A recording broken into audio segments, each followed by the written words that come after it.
For those of you that are first-time guests, or it's been a while since you've been with us, we introduced a new sermon series last week entitled A Disciples Dictionary. And just this morning on my way here, I had second thoughts about what I wished I had called this series. Because, I mean, this sounds really good. It sounds really spiritual. And it really sort of, sets the framework of what we're trying to accomplish. But I don't know that I always like that preference. If I was to put a new heading and sort of pick a different graphic for this to use as a backdrop to what we're trying to do, I would call this series the What's That series, because I think we would get that in our conversation. So I'm going to try to introduce it in the way that we can understand, because the illustrations or the examples of this are just myriad. They happen every day, and most people don't think about these. Those of us that are afflicted with being obsessive, we do, and they drive us crazy. It's like, for example, when I was growing up, I have an older brother and a younger brother, and my dad, because he was another poor preacher, we always had junk cars. That we always, thank you for that support, that we were always having to work on him because he couldn't afford to pay somebody else, and he grew up on the farm, doing stuff, and he always fixed our vehicles. And so my brothers and I were expected to be out there to help him. And I can remember many a time when my brothers would be there and Dad would be under the hood or under the car, and he'd say, "Hand me a 1/2-inch box-end wrench." And both of my brothers would go, "What's that?" And they would look at it, and he would be so frustrated. He finally learned not to even invite them to play, because they just never understood what those things were that he was talking about that he needed. I got it, so I became the grease monkey in the family. It's as simple as that, and that's the reason we've got this whole kind of thing going on about a disciples dictionary. The example I started with is because I know we're a very broad generational church. It's very cool to see all of these people that are involved in preschool and children's ministry line up here. And the age span was, I don't know about you, but it was just absolutely spectacular. You expect old ladies to do that, because then it's just... I'm serious. If you've been around church life very long, it's true, isn't it? It's because the mother instinct and those they're glad to do that. And so I don't do that as a diss. I do that to honor them, and I appreciate their role, and they're much appreciated back there because they have the wisdom, the experience. But when you see those that are teenagers, and not just teenage girls that are helping serve in preschool and children's ministry, and across the spectrum, you realize that it's because they're sharing something that in most places is not shared generationally. I know it's like the music that you listen to and that those teenagers listen to. I'm pretty sure it's not the same music. Would you agree? As a matter of fact, to illustrate this whole concept about the words we use and how they don't necessarily mean the same thing, in the interest of time, I didn't do this, but I thought about if we were to invite a 20-year-old. Now, I know that a 20-year-old thinks they're grown and they're ready to take on the world, and God bless you. I hope you are, and I wish you well. Come see me when you're 40, and let me know how that worked out for you. But if I was to take a 20-year-old and say, okay, I want you to come up here and demonstrate a Fonzarelli rap. Did you hear that? Somebody over here said a what? Thank you. That was good cue. I appreciate that. I can imagine their creative mind would go, okay, a Fonzarelli rap. Obviously, it's Italian, so you want something that's looking Italian. And so you got to get Italian looking and get a ball cap and turn it sideways and get some bling hanging on, and then get up there and do something that you end up doing this with, because they're thinking that it's rapping something Fonzarelli. Those of us that are somewhat older than 20, if we were asked to demonstrate a Fonzarelli rap, this is what it would be. And for those of you that asked the what, Fonzie was the coolest guy on the planet in the 70s. That's right. For some of us, he was our alter ego. Because whatever it was that needed fixing, all that Fonzie had to do was go, and it would start working. You got it now? Yeah. TV land. Happy days. So you see how the language is not necessarily the same. I have learned that the language disparity is present. Men and women don't use the same words in the same way. I'm fine. That's good.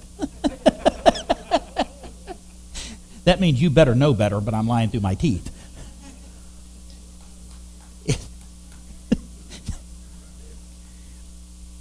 To our guests, you need to pardon the natives.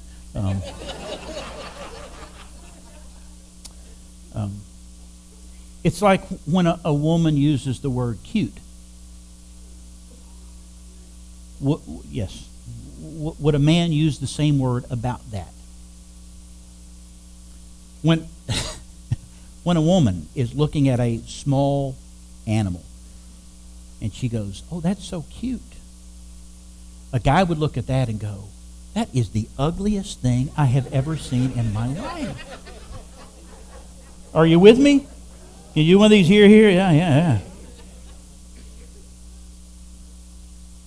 Cars. Through the eyes of a woman. When she describes a car as cute. The male among us look at that and go, "That is ugly." But in their mind, it's cute. It concerned me a little bit when I figured this out. Because back when it mattered, when it was important, men and women were described as attractive or beautiful or other.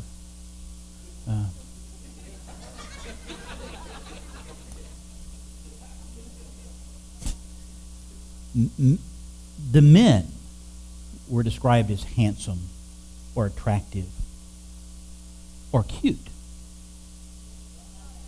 or other. I left that open for you to make sure you were still awake.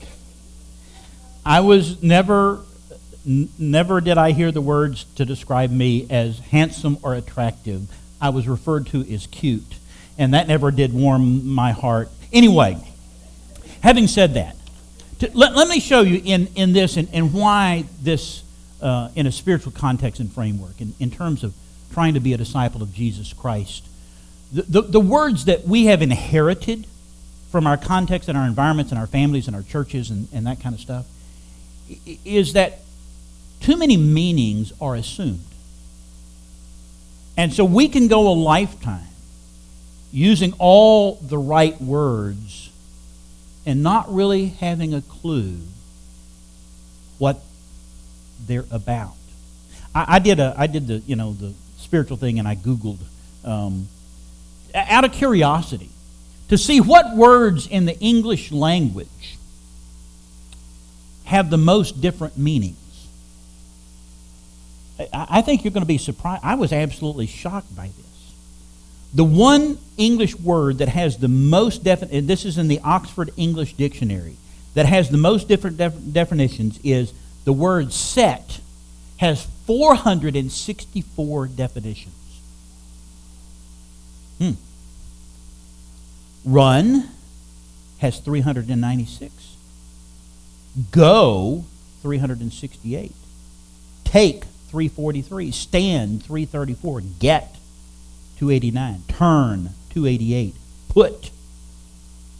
That's not put, guys. That's put. with 268, fall with 264, and strike with 250.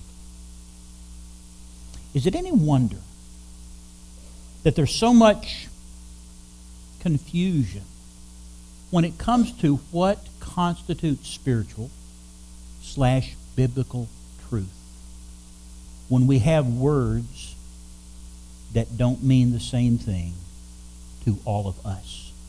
That's the reason for this current study, because at least those of us who share this little spot on the globe, that when we talk about what God wants or desires or His challenges us, what it means to know Jesus and to be a disciple of His, we need to make sure that we're using the same dictionary, not just the same words. All right. And that's the reason we've entitled this Missing More Than the Point. The text you have there in your printed material is Genesis chapter 4, verses 1 through 8. Yeah, I'm looking to see because I want to always go further. But anyway, I'm going to read this, and we're going to unwrap this story. Now the man had relations with his wife Eve. By the way, in the Hebrew, there are actually two Hebrew words that are translated man. Hadam, where we get our English equivalent Adam. The other is Ish, which also means earth, but it can be translated man. So whatever translation you're using, just know that there's a little variety there. And the man had relations with his wife Eve, and she conceived and gave birth to Cain. And she said, I have gotten a man-child with the help of the Lord. Again, she gave birth to his brother Abel. And Abel was a keeper of flocks, but Cain was a tiller of the ground. So it came about in the course of time that Cain brought an offering to the Lord of the fruit of the ground. Abel on his part also brought of the firstlings of his flock and of their fat portions. And the Lord had regard for Abel and for his offering, but for Cain and for his offering he had no regard. So Cain became very angry, and his countenance fell. Then the Lord said to Cain, why are you angry, and why has your countenance fallen? If you do well, will not your countenance be lifted up? And if you do not do well, sin is crouching at the door, and its desire is for you, but you must master it. Cain told Abel his brother. And it came about when they were in the field that Cain rose up against Abel his brother and killed him. What my attempt, my effort in this series and in this study is to go and find the first place in the Bible a particular concept or word appears, knowing that the rest of the Scripture will always be consistent and complementary of that first appearance of that word. And in most cases, they are set in a narrative. There is a story that exists there, and such is the case here. So let's unwrap this story as we introduce this word that we want to make sure we're on the same page of its meaning. The first failures had children. The first failures had children. Now, who are the first failures? Yeah, we got those. Adam and Eve were the first failures. They were the man and the woman that God created and said, you know, this is really not rocket science.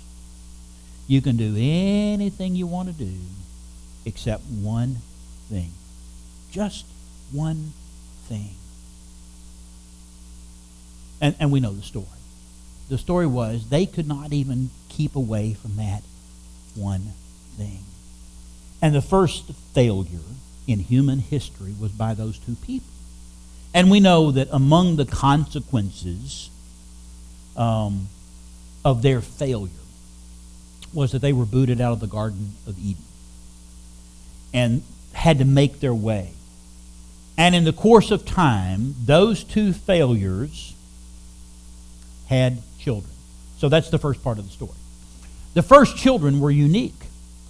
When you read this, we don't have an account. You may not know this. You may not be aware of this, but even those of us that stand in this place on Sunday mornings, the information we have about these events is you have right here in your hand. It's not like there's collateral reading out there somewhere that we can go get more information. Now, trust me, there are a lot of books being written by people who will want to give you that information, but they don't know any more than you know based on what's said right here. So we don't know how old, well, we don't know how long Adam and Eve were in the garden before they messed it up for everybody, okay? We have no idea. I would want to give them some credit and say that they were there for a long time before they blew it. But we don't know that. As a matter of fact, that's a lesson to you if you're new to Scripture. That from the beginning to the end, time in most narrative passage is not articulated. So you don't know exactly how long happened, between point A and point B here. This is the case. We don't know how long they were in the garden. And we don't know how long, once they were out of the garden, before they actually had kids. And then we don't know how long between child number 1 and child number 2. So there's a lot of stuff that we don't know. And if you're in one of our Connect groups, and you started this whole process last week in reading in Genesis, you probably didn't even get to the study questions because you had your own questions. Well, what about and blah, blah, blah, blah, blah. Well, we don't know. Next question. But what is articulated to us that when Cain and Abel were born and came of age, obviously the story is about when they're not children or even adolescents, they're full grown, that they have found decidedly different vocations, which meant that they weren't identical in any way. They were unique in their personhood. And so that plays into some elements of this story. See, the first family had a spiritual responsibility. And to me, this is a part of studying the Bible that I find an interesting shared experience. To say with other people that are really interested in what God has said and what His will is and what He wants us to do and to be, is to take an account like this and say, this is what we're told. What are we not told that's really behind the scenes that is somewhat of an important part of the story, and we're left to sort of figure out what that is? Because the account assumes some degree of knowledge here. And that assumption of knowledge is that the passage says that Cain and Abel both came and brought offerings to the Lord. And if you ask yourself, well, why did they do that? Obviously, from the first parents, God had left some instruction to Adam and Eve beyond the beginning of what their response and responsibility was toward Him in their acts of worship. Does that make sense? So that they taught those to their children, Cain and Abel, so then in the course of time, in the exercise of their faith, Cain and Abel brought offerings to the Lord. They had a spiritual responsibility, that they were both acting on that which they had been taught or they had been told that we don't have the details of recorded in Scripture. But as long as we can be in agreement that obviously these two men were responding to something that they had been taught based on what God had communicated with their families early on, because that's an important part of this. D, honoring God was meant to be more than an activity. Now, most people when they read this might not pick up on this because it doesn't look that conspicuous. But based on what we're told in this account, when Cain brought and did his thing. And that's really a pretty good description of what he did. Cain brought and did his thing. No comment. Abel, and the description is somewhat more elaborate there. We're told that Abel brought of what? The first and the fattest. And God was pleased with what Abel brought. But He was not pleased with what Cain brought. And in that context, and we don't know the relationship, whether they had a place where they went to do their offerings, and that they remained there, and God somehow demonstrated His approval or His acceptance or His pleasure. There seems to be some indication that that's true. We don't know what that would be. That in that context, it was conspicuous to all present that God really liked what Abel did, but He didn't particularly like what Cain did. and Cain wore it all over his face. That it was evident that he was unhappy, that God had approved of Abel, his brother's offering, and not his. And in that moment, God talks to Cain and essentially says, what are you mad about? If you do what's right, won't what you do be just as acceptable as that which your brother had done? And when I read this and read between the lines, the impressions I get is that Abel, when he's manning life and taking care of his livelihood and what he does, that he's aware that he has nothing without God. And so when the time comes for him to bring as an offering in response to the information that God had left to his family, that he does so in a spirit of gratitude to God. And his offering, he wants to bring the best and the first, because he wants to acknowledge that without God, he is nothing and has nothing.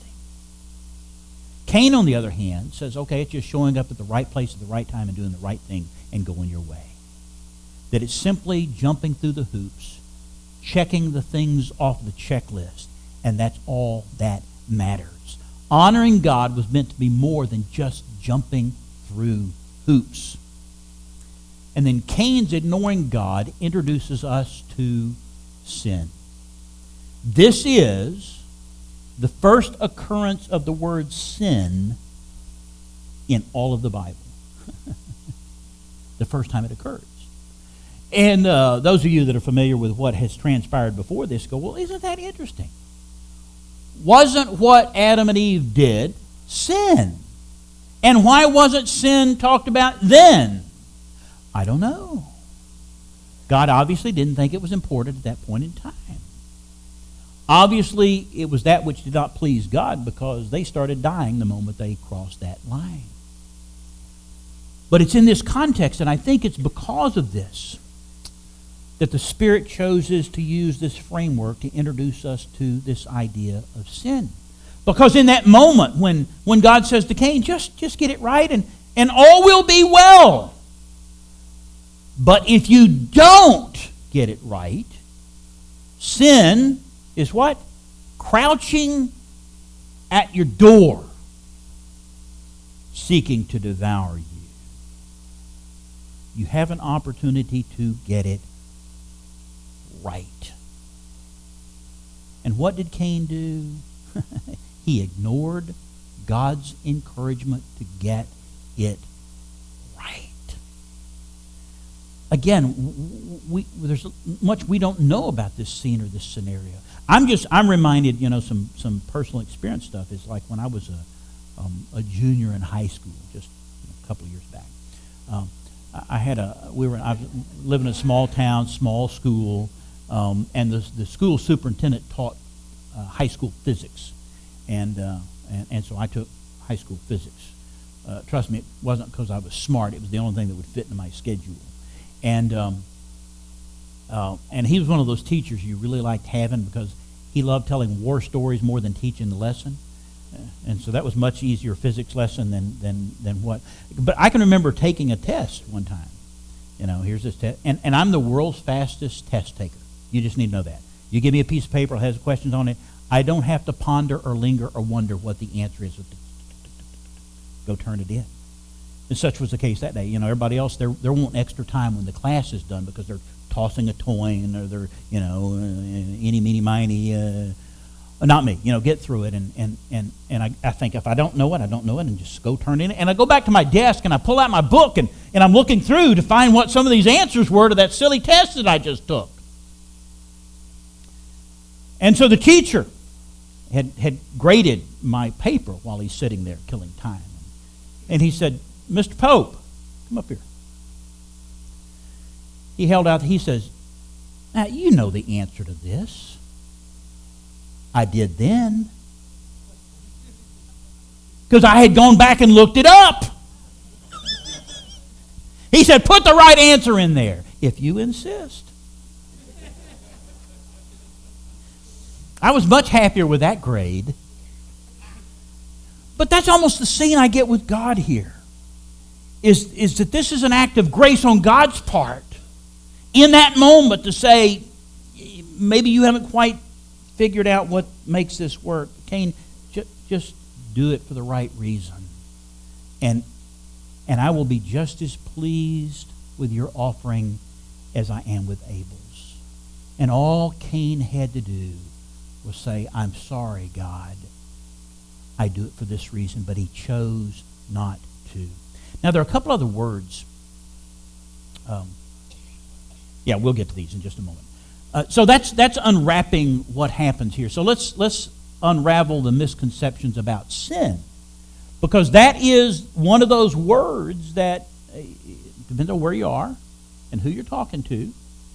It's when they use that word is what do they mean by that word? Okay? Misconception number one is that sin means bad rather than miss. Sin means bad rather than miss.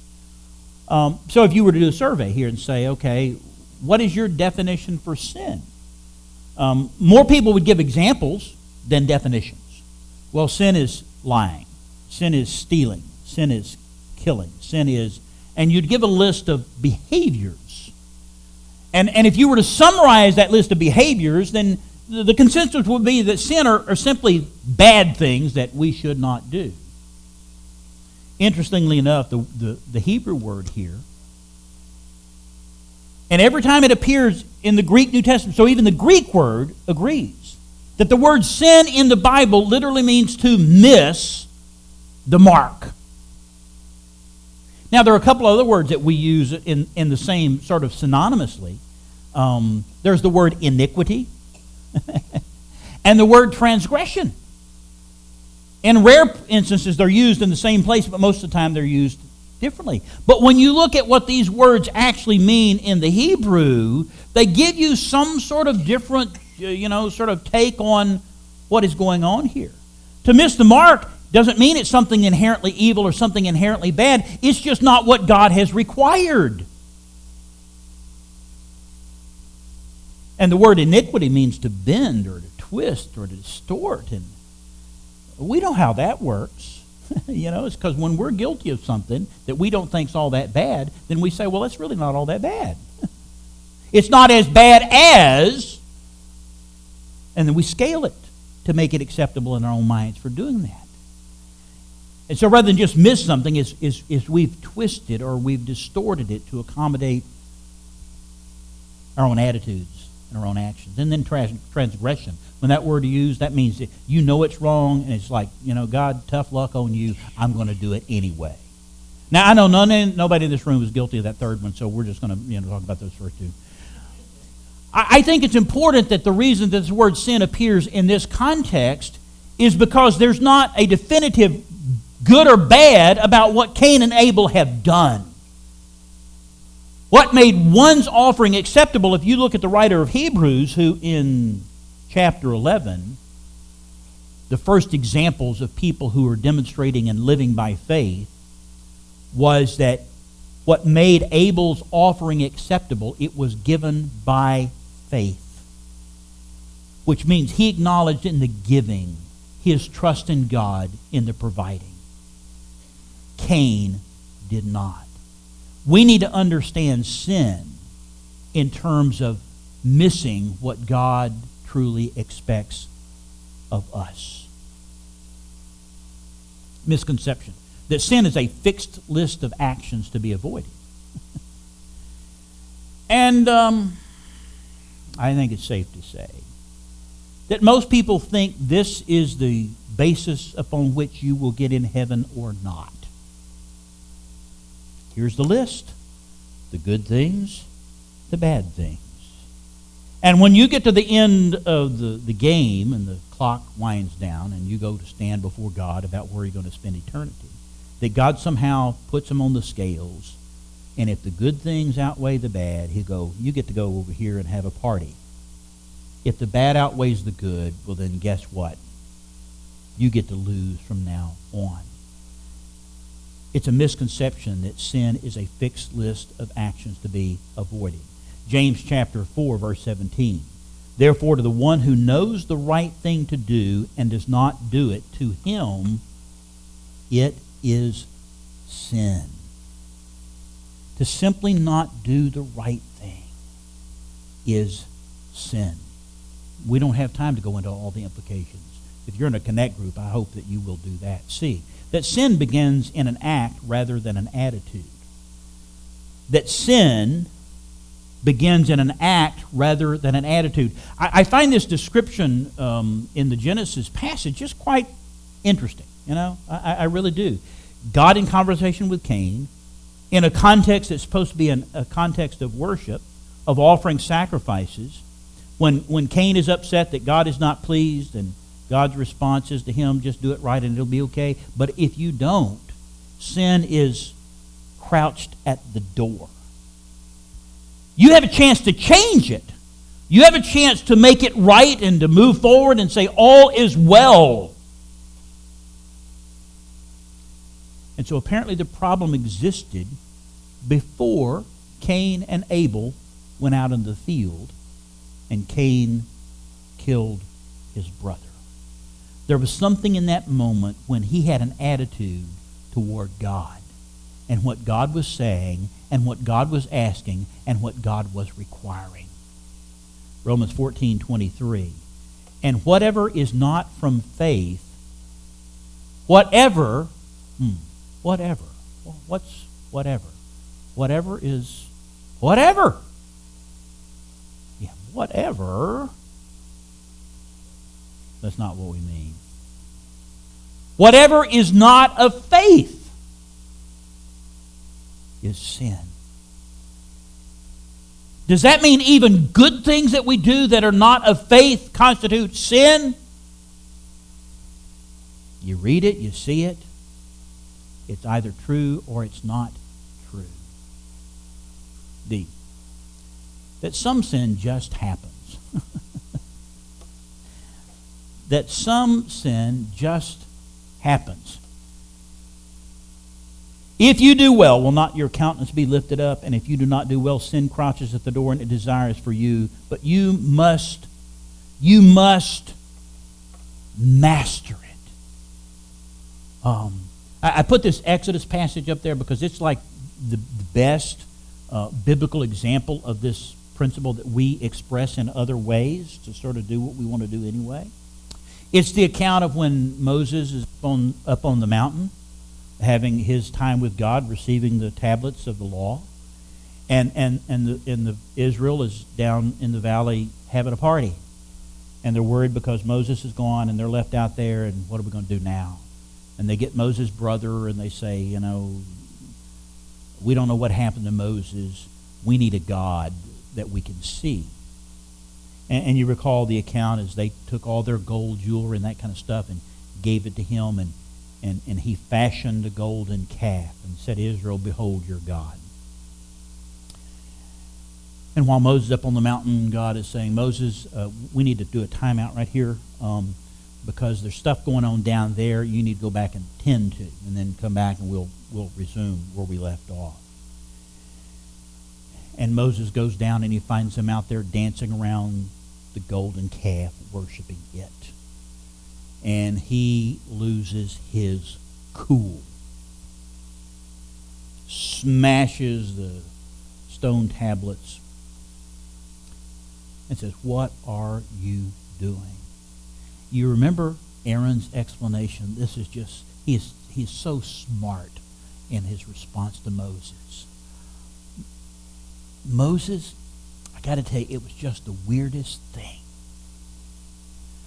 Is that, we gathered up all this gold from everybody and we came over here and we threw it in the fire, and what came walking out of that fire, this golden calf, just appeared out of the fire.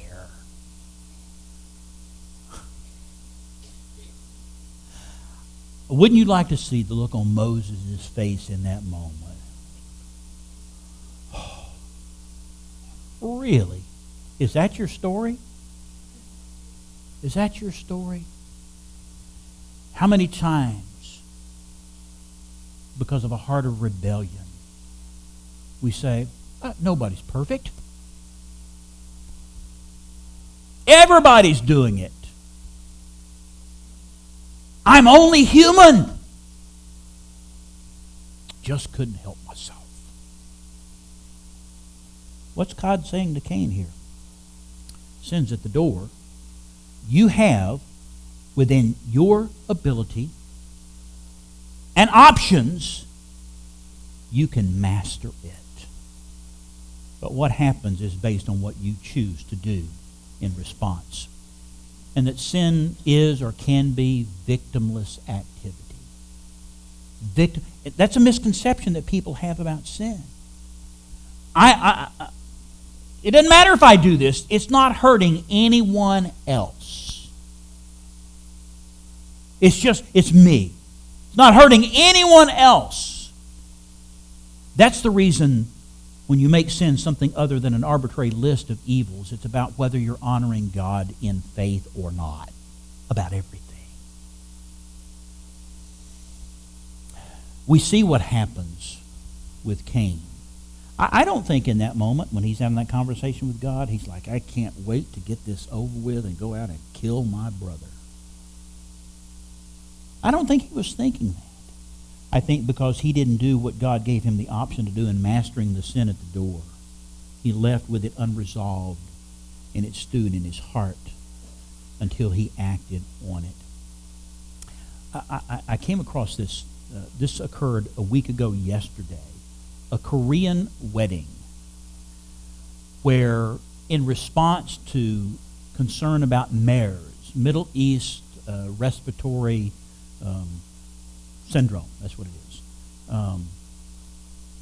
is that everybody at the wedding had surgical masks on because this is a disease that people from that part of the world get, and it's an airborne disease. People wear the mask for two reasons. Number one is if you're not sick, you don't want to get sick. The other reason is if you are sick, you won't communicate that sickness to somebody else. Now, if you go back and read about this, they say this was really a staged picture. Somebody had this idea and they passed out these masks, but when I saw it, I thought, dude, that is just absolutely amazing. Look at this out of Exodus chapter 20. You shall not make for yourselves an idol or any likeness of what is in heaven above or on earth beneath or in the water under the earth.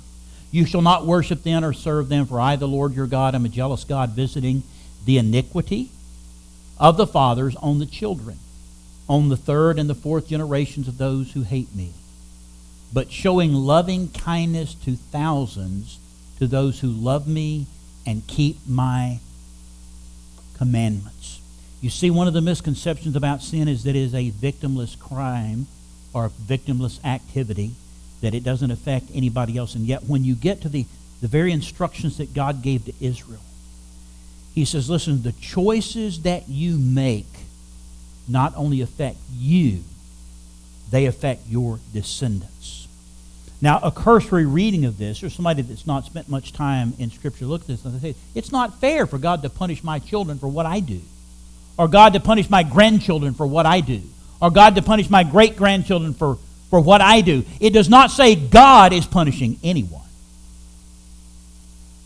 God is essentially saying, when you make your choices, I let you distribute the consequences to your descendants.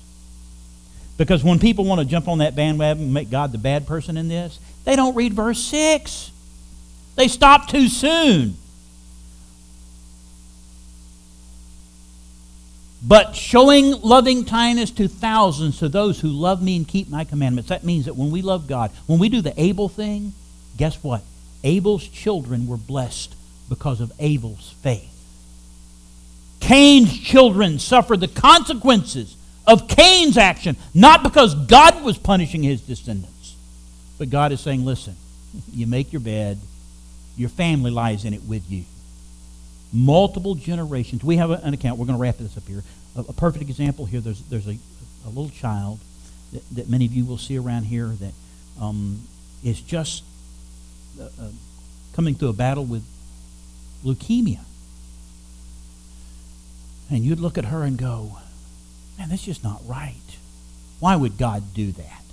That's the question. Why would God do that? But that little child, her mother,